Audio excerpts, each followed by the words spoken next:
Bossing, nag-walk-in din sa atin. Yan si Sir Ian, nag-walk-in sa atin. Ayun yung nagustuhan niya. Ipapareserve na yung unit ni Kuya Germs na Mitsubishi Lancer.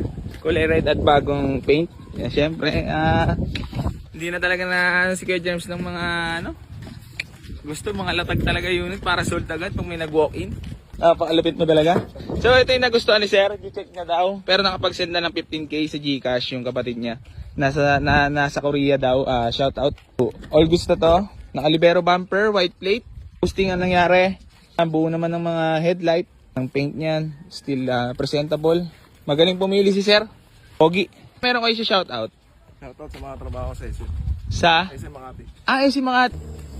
So yan, binalikan na nila bossing. Galing pang Tansa. Okay na. Answer na EL natin nila.